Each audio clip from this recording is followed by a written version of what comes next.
వరకు అథెంటిక్గానే మేము చెప్పేది, దాన్ని దాయాల్సిన అవసరం లేదు.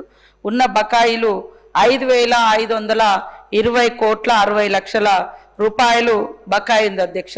ఇందులో మా రాజేశ్వర రెడ్డి అన్న చాలా మేము గత ప్రభుత్వంలో అన్నీ క్లియర్ చేసినామని మాట్లాడిండ్రు.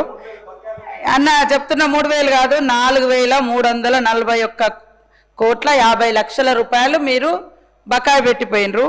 దాంట్లో మా గవర్నమెంట్ వచ్చిన తర్వాత అయిన బకాయి ఎంత అంటే 1,179 కోట్ల 10 రూపాయలు. మా ప్రభుత్వం వచ్చినాక 7/12/2023 7వ తారీఖు నాడు మనం ప్రమాణ స్వీకారం చేసిన తర్వాత నుంచి మేము లెక్కగట్టింది 1,179 కోట్ల 10 లక్షల అధ్యక్ష. ఇప్పటి వరకు ఉన్న బకాయిలు అన్ని కలుపుకుంటే మరి 5,520 కోట్ల 60 లక్షలని మేము చెప్పడం జరిగింది అధ్యక్ష.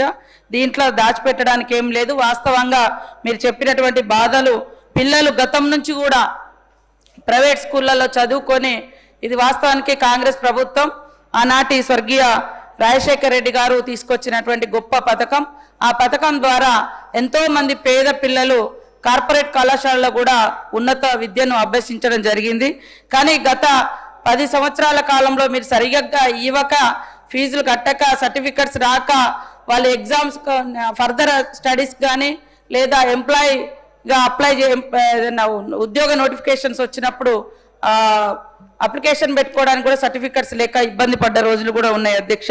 కాబట్టి ఈ మధ్య కాలంలో ఈ రకంగా మా ప్రభుత్వం 829 కోట్లను రిలీజ్ చేసి మరి అన్ని ప్రైవేట్ కళాశాలల యాజమాన్యాలతోటి వాళ్ళ సంఘాలతోటి కూడా మాట్లాడి విడతల వారీగా ఇవన్నీ కూడా క్లియర్ చేస్తామని స్పష్టంగా మా డిప్యూటీ సీఎం గారు బట్టి విక్రమార్క గారు వారికి చెప్పడం జరిగింది అధ్యక్ష. తప్పకుండా ఇక్కడ నుంచి మేము యాజమాన్యాలకు కూడా పిలుపునిస్తా ఉన్నాం.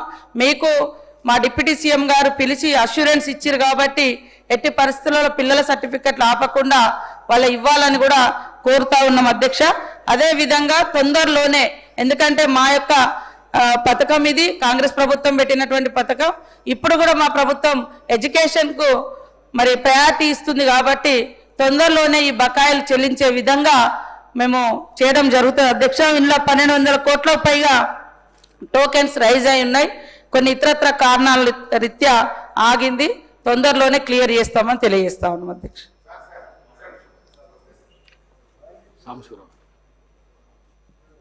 అధ్యక్ష,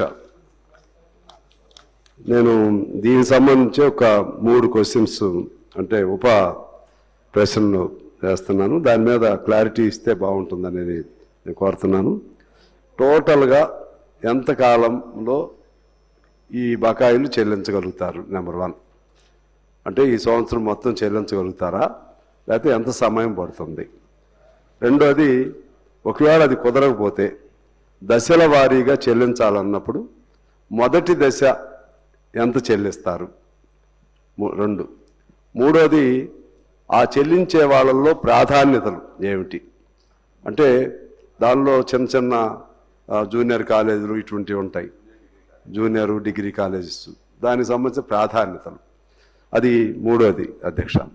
ఆ విధంగా టోటల్ ఒక హామీ భరోసా ఇవ్వటమే కాకుండా కొంత ఇమీడియట్గా రిలీజ్ చేస్తే, మొదటి దశలో ఇమీడియట్గా రిలీజ్ చేస్తే వాళ్ళకు సొలేస్గా ఉంటుందని తెలియజేస్తూ, ఈలోపు పిల్లల తల్లిదండ్రుల్ని ఒత్తిడి చేయకుండా యాజమాన్యాలతో గవర్నమెంట్ అంటే అక్కడ ఉన్నటువంటి కలెక్టర్ స్థాయిలోనో ఆర్డీఓ స్థాయిలోనో వాళ్ళకి మీరు అధికారాలు ఇచ్చి వాళ్ళ యాజమాన్యాన్ని పిలిచి వాళ్ళకి భరోసా ఇచ్చి, తద్వారా మొదటి దశ ఇంత విడుదల చేస్తే ఆ భరోసాతో వాళ్ళు కూడా తల్లిదండ్రులను ఇబ్బంది పెట్టరు.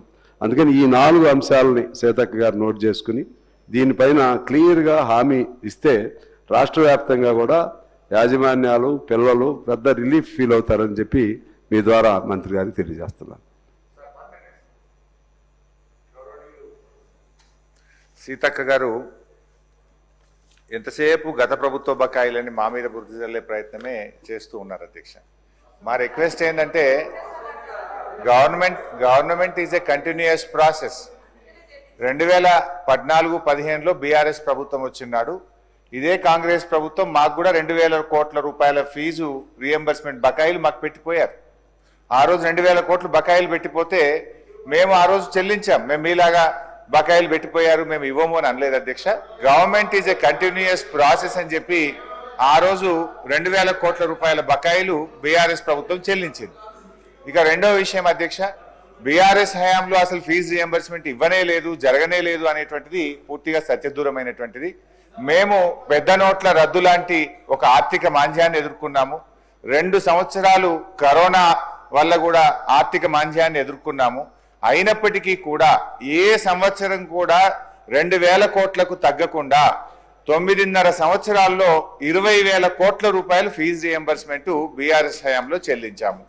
సో మా రిక్వెస్ట్ వల్ల కూడా ఇవాళ కాలేజీలు, డిగ్రీ కాలేజీలు, జూనియర్ కాలేజీలు ఇప్పటికే రాష్ట్ర వ్యాప్తంగా మూతపడ్డాయి అధ్యక్ష. సగానికి సగం మూతపడ్డాయి అధ్యక్ష. వాళ్ళకి ఏమైతుందంటే అధ్యక్ష, కరెంట్ బిల్ కట్టకపోతే కట్ అయిపోతుంది, మున్సిపల్ ట్యాక్స్ కట్టకపోతే కట్ అయిపోతుంది, వాటర్ బిల్లు కట్టాల్సిందే, ఉద్యోగులకు జీతాలు ఇవ్వాల్సిందే. ఇప్పుడు 2 ఏళ్ళు 15 నెలలు 2 ఏళ్ళు ఒక్కసారి వరుసగా బిల్లులు రాకపోతే అధ్యక్ష కాలేజీలన్నీ కూడా ఆగమైపోయేటువంటి పరిస్థితి. ఫైనల్ ఇయర్ స్టూడెంట్స్ కు సర్టిఫికెట్లు రాక పిల్లల విద్యా సంవత్సరాన్ని కూడా కోల్పోయే పరిస్థితి. ఇక్కడ ఒక విషయం కూడా సీతక్క గారు మా హయాం అన్నారు. యాక్చువల్లీ నేను కూడా ఫైనాన్స్ మినిస్టర్ గా పనిచేసిన అధ్యక్ష. మాకేముంటుండే అంటే అధ్యక్ష, ఈ రైతు బంధు జూన్ జూలైలో ఒక 7,000 కోట్లు ఇచ్చేవాళ్ళం. నవంబర్ డిసెంబర్లో 2వ విడత రైతు బంధు 7,000 కోట్లు ఇచ్చేవాళ్ళం. ఎప్పుడైనా నేను కూడా డిసెంబర్లో మీటింగ్ పెట్టి జనవరి, ఫిబ్రవరి, మార్చ్ ఈ 3 నెలల్లో ఫీజు రియంబర్స్మెంట్ ఇచ్చేవాళ్ళం. ఎందుకంటే 2 సార్లు రైతు బంధు పోయినప్పుడు ఫైనాన్స్ మీద కొంత ఒత్తిడి ఉండేది. 2వ విడత రైతు బంధు అయిపోయిన తర్వాత జనవరి, ఫిబ్రవరి, మార్చి నెలల్లో ఎప్పుడైనా ఫీజు రియంబర్స్మెంట్ ఇద్దాం. మీరు వచ్చారు, అప్పుడు ఎగ్జాక్ట్గా అదే టైంలో మీ గవర్నమెంట్ వచ్చింది. కానీ పోయిన జనవరి, ఫిబ్రవరి, మార్చిలో ₹1 కూడా ఇవ్వకపోవడం వల్ల ఇవాళ ఇది పేరుకుపోయిన పరిస్థితి ఏర్పడ్డది. సో నేను అనేది ఒకరి మీద ఒకరు చేయడం కాదు, కానీ విద్యార్థుల భవిష్యత్తు, లక్షలాది మంది విద్యార్థుల భవిష్యత్తును దృష్టిలో పెట్టుకొని, కాలేజీలను భవిష్యత్తును దృష్టిలో పెట్టుకొని దయచేసి ఈ జనవరి, ఫిబ్రవరి, ఇప్పుడు ఈ మార్చి నెలాఖరులో ఉన్నాం కనుక ఈ ఒక 2,000 కోట్లన్నా మినిమం వెంటనే ఇవ్వగలిగితేనే ఆ కాలేజీలు, ఆ పిల్లలు బయటపడే పరిస్థితి ఉంది అధ్యక్ష. మన సీతక్క గారు ఒక 800 కోట్లు ఇచ్చామన్నారు. ఇవన్నీ కూడా కేంద్ర ప్రభుత్వం నుంచి ఎస్సీ ఎస్టీ కాంపోనెంట్ కింద ఢిల్లీ నుంచి ఏవైతే డబ్బులు వచ్చినాయో అంతవరకు పాస్ ఆన్ చేసిండ్రు. రాష్ట్ర ప్రభుత్వం నుంచి మాత్రం నిధులు విడుదల చేయడం లేదు. మీరు బడ్జెట్ లో పెట్టారు, మన బడ్జెట్ లో పెట్టిందన్న ఈ మార్చ్ 31 లోపు తప్పకుండా విడుదల చేసి ఆ విద్యార్థుల భవిష్యత్తును, కాలేజీల భవిష్యత్తును కాపాడాలని మీ ద్వారా ప్రభుత్వాన్ని కోరుతున్నాం. కాలేజీ యాజమాన్యాలతోటి ఆల్రెడీ మా డిప్యూటీ సీఎం గారు మాట్లాడి మీకు దశల వారీగా ఇవ్వడం జరుగుతుందని వారికి హామీ ఇవ్వడం జరిగింది అధ్యక్ష. ఎవరి సర్టిఫికెట్లు కూడా ఆపొద్దని కూడా వారు ఆదేశించడం జరిగింది అధ్యక్ష. అదేవిధంగా కున్నంనేని సాంబశివరావు గారు పర్ఫెక్ట్గా ఏ టైం లోపు మీరు ఇవన్నీ ఏ వాయిదాల పద్ధతిలో ఏ కాలేజీలకు చెల్లిస్తారని అడగడం జరిగింది. తప్పకుండా దశల వారీగానే వాళ్లను సంతృప్తి పరిచే విధంగా యాజమాన్యాలకు చెప్పడం జరిగింది. మాకు కూడా మేము వచ్చి రాగానే మరి అప్పులే కాకుండా 21,000 కోట్ల రూపాయలు ఒక రైతు రుణమాఫీకే అత్యధికంగా నిధులు కేటాయించడం మూలంగా కూడా మిగతా శాఖలకు కొద్దిగా బర్డెన్ పడ్డ మాట వాస్తవం. అది ఇప్పుడు రాబోయే కాలంలో అంతా బర్డెన్ ఉండదు కాబట్టి ఖచ్చితంగా తొందరలోనే చెల్లిస్తాం. దాదాపుగా 1,200 కోట్లకు పైగా టోకెన్స్ కూడా రైజ్ చేసి పెట్టడం జరిగింది అధ్యక్ష.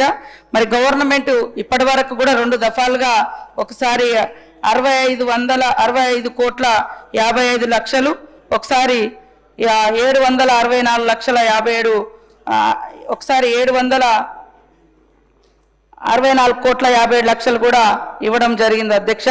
కాబట్టి ఈరోజు మేము పెండింగ్ పెట్టాలని లేదా ఆపాలని, విద్యార్థులకు భారం కావాలని మాకు ఎట్టి పరిస్థితులు లేదు సార్.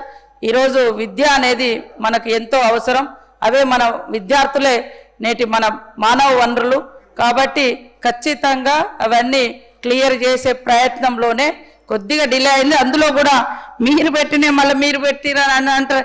అరే మీరు చేస్తేనేమో గొప్పగా చెప్పాలంటారు, మీ తప్పులు అడుగుతూనేమో అడగొద్దు అంటారు. అరే మేము కూడా కడుతున్నాం, మేము కట్టలేదు అంటే కదా మీరు బాధపడాలి. ఇది విద్యార్థులది, ఇది విద్యార్థుల కోసం కాబట్టి అందుకనే బాధ్యత ఉన్నటువంటి నాయకుడిగా మా డిప్యూటీ సీఎం గారు పిలిచి వాళ్ళతో మాట్లాడి మా సిచ్యువేషన్ ఇది ఉందయ్యా, మీరు విద్యార్థులను ఇబ్బంది పెట్టకండి అని వాళ్ళతో మీటింగ్ పెట్టడం జరిగింది. వాళ్ళకు అష్యూరెన్స్ ఇవ్వడం జరిగింది. కాబట్టి మేము ఆపుతామని అనడం లేదు, ఇస్తున్నాము. ఎస్, కంటిన్యూస్ ప్రాసెస్ అదే బిల్స్ అనేది. కాబట్టి ఖచ్చితంగా దశల వారీగా తొందరలో ఇవ్వాలని మా సీఎం గారు కూడా ప్రత్యేక ఇంట్రెస్ట్ తోటే ఉన్నారు. ఆ గతంలో ఒకసారి ప్రకటించి కూడా ఉన్నారు, తొందరలోనే క్లియర్ చేస్తామని. ఆ మాటను తొందరలోనే నిజం చేసుకుంటామని తెలియజేస్తా ఉన్నాం.